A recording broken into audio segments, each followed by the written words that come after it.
Tumpeng berbaris, kembang tujuh rupa berkumpul di dalam baskom tembaga. Aroma kemenyan yang terbakar di atas genting bekas berbaur dengan kepul dupa yang tertancap di sela barisan nasi yang mengerucut.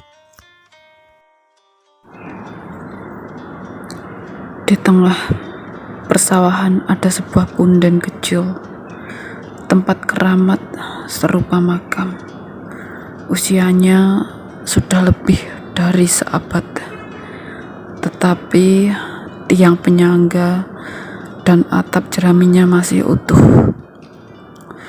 Terlihat kokoh meski ukuran lingkar kayunya hanya sebesar betis seorang dewasa yang paling kerempeng. Konon ceritanya itu kuburan kuda tunggangan Ki Demang Nan Sakti Mandraguna. Menurut beberapa warga sekitar, mereka masih sering menjumpai ada seorang lelaki sepuh yang mungkin berusia lebih dari separuh abad membersihkan punden, menaburi bunga. Bahkan ada yang mengaku pernah melihatnya bersemedi hingga berhari-hari.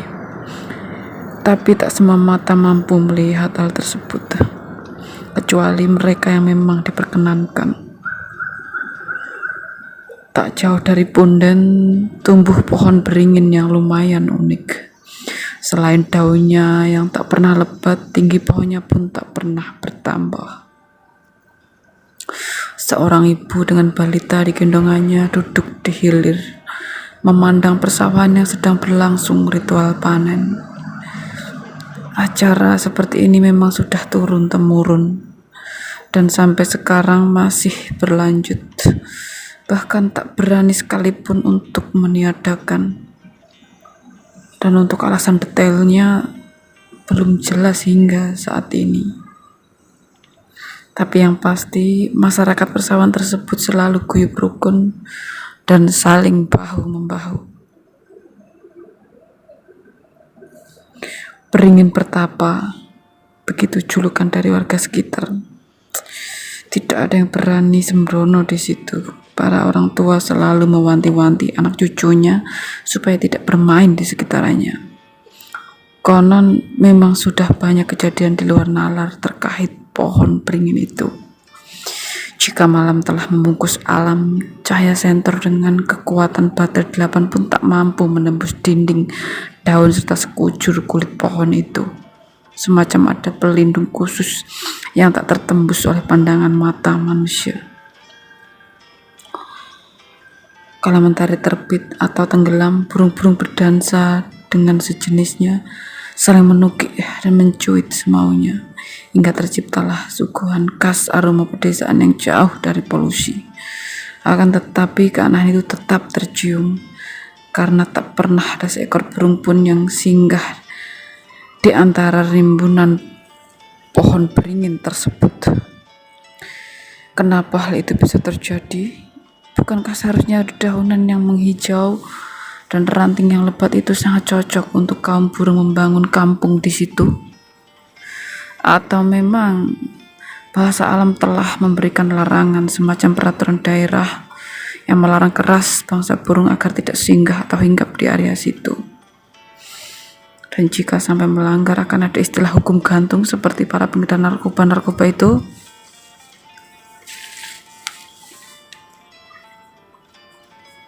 Tepatnya sewindu yang lalu, ada peristiwa yang terpatri dan tak mungkin bisa terlupakan oleh warga desa Bantarrejo, Dukuh Mangkubumi. Saat itu, para petani persawahan sedang menggelar ritual panen.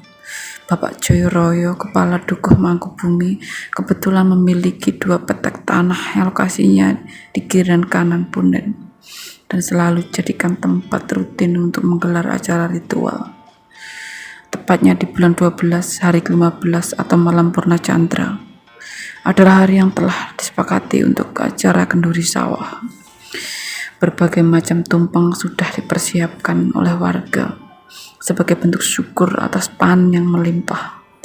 Inilah ritual kejawen yang dipimpin oleh sesepuh desa dan diarak oleh semua pengurus desa sekaligus warga sekitar.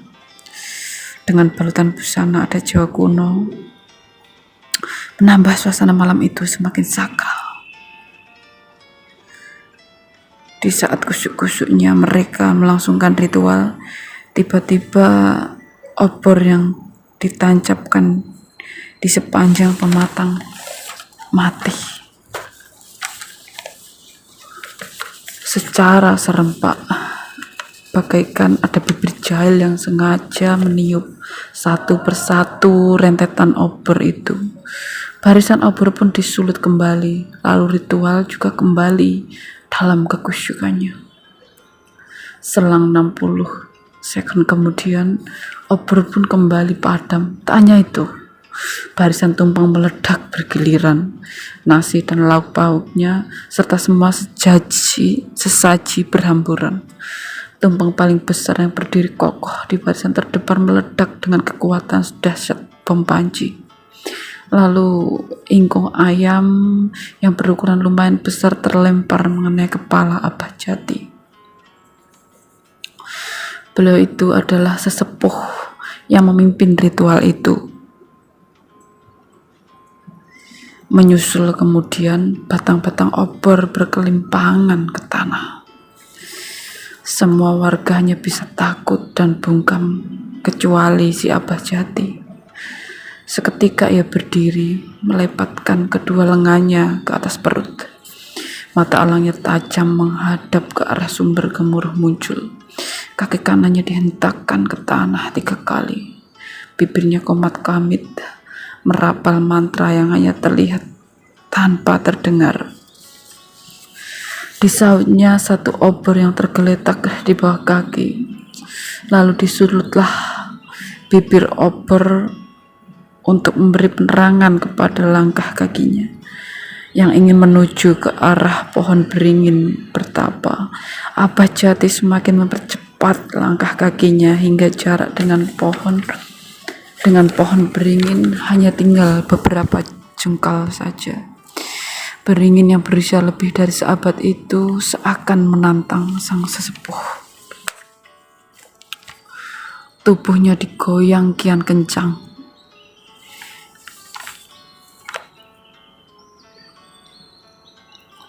Hingga ranting dan daunnya terlepas dari kulit pohon dan menghambur menerpa tubuh Abah Jati. Beberapa warga ketakutan berlari tunggang langgang. Sang sesepuh sepertinya bertambah berang. Beringin tak kalah garang, tubuhnya semakin diliukkan. Ranting dan dahan berjatuhan, daun-daun ikut meramaikan.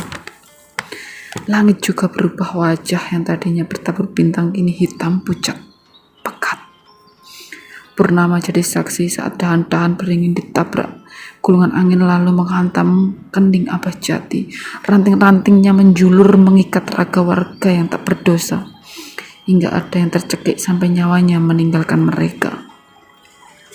Manusia keturunan Adam itu menjerit, meronta, memohon pertolongannya. Allah mendengar. Diutusnya Dewa Petir untuk memberi peringatan. Purnama kembali pada persembunyiannya, bertanda tugasnya untuk menyambangi bumi telah usai.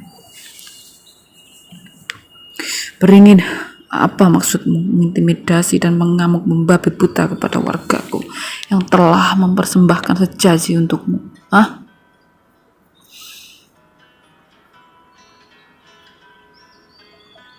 Niat hatiku tak seburuk menilaimu, wahai Tuan Kuda yang terhormat.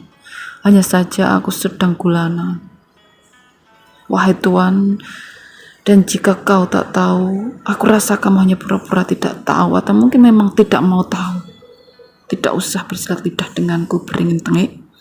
Lagian bagaimana aku bisa tahu beringin setengik kamu kenal yang namanya gulana? Yang ku tahu kamu makhluk tidak berhati, membantai manusia tak berdosa semaumu. Aku harus bikin perhitungan dengan camkan itu. Area persawahan kembali gemuruh, segerombol angin berputar menghantam punden, tapi tak ada sebatang jerami pun yang terjatuh ke tanah.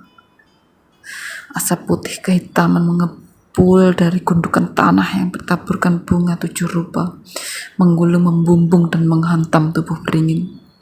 Tapi asap terpental dan pecah menghambur di terpa angin, lalu lebur berbaur dengan udara. Aku terlanjur berjanji, tak akan sekalipun kuizinkan menerangiku atau menyalakan api saat purnama tiba. Ketahuilah, wahai penyebab dari hilangnya kekasihku adalah malam ke-15 ritual panen tahun lalu. Manusia-manusia membabat paksa akar belukarku yang tak berdosa, lalu membakar hidup-hidup, dan berakibat kunang-kunang kekasihku minggat. Hingga kini tak kunjung kembali. Malam-malamku hanya ditemani sepi, ragaku digerogoti rindu. Aku tersiksa. Aku sungguh tersiksa. Seorang ibu dengan balita di gendongannya masih duduk di hilir dengan posisi yang belum berubah. Ia menikmati ritual panen yang masih berlangsung. Ponorogo, 9 Desember 2018.